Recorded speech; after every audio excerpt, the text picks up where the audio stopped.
स्वर भरे, यही एक कवि चाहता है। मैं चार पंक्तियों में कहता हूँ, बड़े अच्छे कवि की हैं। गायन में हमारा देवेश दीक्षित बहुत अच्छा लिखता है। वो कहता है कि कैंचियों के दौर में कतरन लिए बैठे रहे,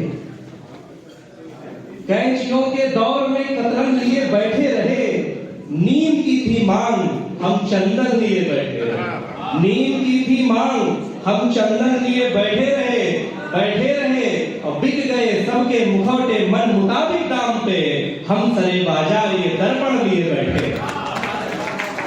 तो कवि ये चाहता है, कवि पूरी दुनिया को आईना दिखाकर पूरी दुनिया को सुधारना चाहता है, मानवता के दिल के रास्ते पे, हृदय के रास्ते पर लाना चाहता है। वही प्रार्थना वो माता सरस्वती से करता है। ये कवि सम्मेलन तो माता का आशीर्वाद प्राप्त हो गया है। हमारे कवि सम्मेलन की एक और परंपरा रहती है कि हम सभी कवि अपने सबसे वरिष्ठ कवि के ही संरक्षण में बैठ करके काव्य पाठ करते हैं, उनकी छत्र छाया में बैठते हैं। अध्यक्षता का निर्धारण होता है। मैं आप सभी के बीच 85 साल के आदरणीय पदम अलवेला जी हैं। इनसे बड़ा अध्यक्ष कौन हो सकता है आज इस मंच पर। मैं चाहता हूँ जोरदार तालियों से इनका अभिनंदन हो। और हमारे कन्नौज के एक वरिष्ठ कवि आदरणीय आदित्य मिश्र जी बैठे हैं। मैं चाहता हूँ वो आए। अक्सर वो कार्यक्रमों की अध्यक्षता करते हैं हमारे कन्नौज में, और उन्हें अध्यक्षीय माला पहना करके अध्यक्ष के रूप में आज रात के लिए बस प्लावनी निशा के लिए स्थापित करें। जोरदार तालियों से एक बार अभिनंदन हो। एक माला हमें आदरणीय आदित्य मिश्र जी को दें। हमारे कन्नौज के वरिष्ठ कवि तपन जी हैं, गीतकार और व्यंग्यकार जिनकी प्रधानी बड़ी प्रसिद्ध है, आदरणीय मनीषी जी हैं। बहुत अच्छे दोहाकार आदरणीय योगेश तिवारी जी हैं। ओज के सख्त हस्ताक्षर दिल्ली तक जिनकी गूंज सुनाई पड़ी कविता की आदरणीय अरविंद वाजपेयी जी हैं। बहुत अच्छे व्यंग्यकार आदरणीय पुष्पेंद्र शर्मा जी हैं। ये सभी कवि आज हमारे साथ इस कार्यक्रम को सुनने के लिए, रस नामी निशा का हिस्सा बनने के लिए, विकास ऋतिक और मृदुल कई लोग प्रशांत हमारे साथ हैं।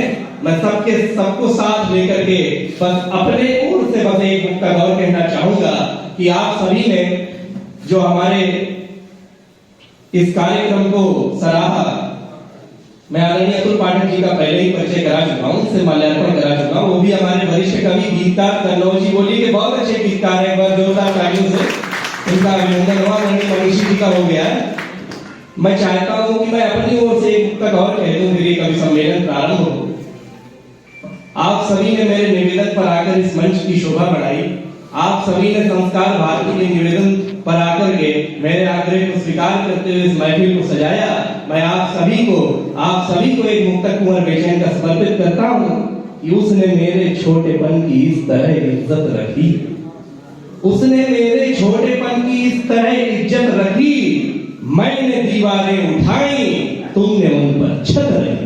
मैंने दीवारें उठाई, तालियां बहुत कम है, वहां तालियों के साथ सुनिए कि मैंने दीवारें उठाई, तुमने उन पर छत रखी, और क्यों हथेली की लकीरों से है आगे उंगलियां, रब ने भी किस्मत के आगे आपकी मेहनत रखी, रब ने भी किस्मत के आगे आपकी मेहनत रखी। मुझे लगता है समा बन गया है, बहुत अधिक संचालनीय है, हाँ उसकी अब आवश्यकता नहीं है। बस चार पंक्ति कहकर के मैं सबसे पहले कवि को बुलाना चाहता हूँ। हमारे बीच आदरणीय हेमंत पांडे जी हैं। ये कानपुर से आते हैं। कानपुर से कन्नौज वालों का बड़ा दिली रिश्ता है, क्योंकि कानपुर वाले जो बनाते हैं हम उनके लिए भेजते हैं, हम ही भेजते हैं तब वो बनाते हैं। तो कमला पसंद की नगरी कानपुर से हमारे बीच आए हैं, जिनको कमला ने भी कभी पसंद नहीं किया, लेकिन पूरी दुनिया जिनके कवि सम्मेलन को सुनने के लिए लाखों हजारों की संख्या में बैठती है, ऐसे हेमंत पांडे जी जोरदार तालियों से इनका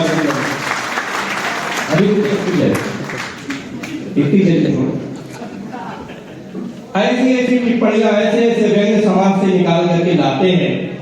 आदरणीय हेमंत पांडे जी को जो मालूम है कि मोती झील में क्या होता है, वो तो उनके जो नाती के आजकल के नाती उनके जो राहुल गांधी, उन्हें भी नहीं मालूम होगा मोती झील में हमारे परनाना के नाम पे क्या क्या होता है, लेकिन इनको सब खबर होती है, इनको सब कुछ पता है देश दुनिया में क्या हो रहा है। मैं चार पंक्तियां पढ़ करके इनको काव्य पाठ के लिए आमंत्रित करता हूँ। देश में एक और नाम है कवियों में, गीतकार में आदरणीय प्रियांशु गजेंद्र, उनकी चार पंक्तियों से मैं आदरणीय हेमंत पांडे जी का आह्वान करता हूँ। कि कौन बधा भवरा किस फूल से, जान रहा ये बाग का माली।